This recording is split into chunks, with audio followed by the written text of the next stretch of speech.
you've got a Backtrax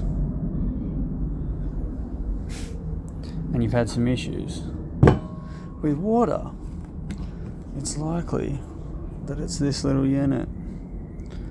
So I've completely pulled it apart,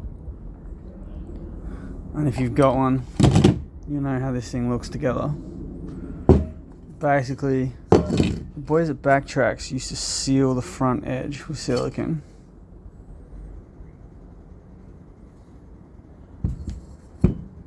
And that would face forwards. Front of the tent up there, back of the tent here, and you wouldn't get any water. Now I've had the tent for 7 years almost, or 5 years. It's about 7 years old. It's been on cars most of its life, and this thing's finally buggered. They're about 120 to replace. I think I'm just going to replace it. It's had a good run, but it's likely that it's not just the base. This piece here,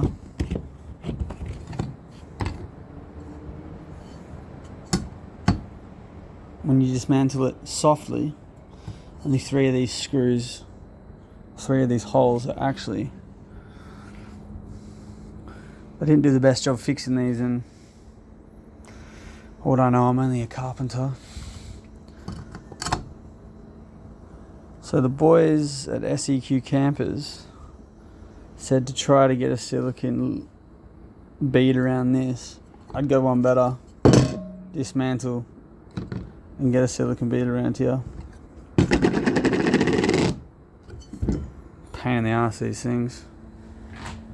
And I've also done the upgraded clips. If you have an Ascent Light or one of the first models, they didn't have front clips. I can run this car with just these clips. Run this on my car with just these clips.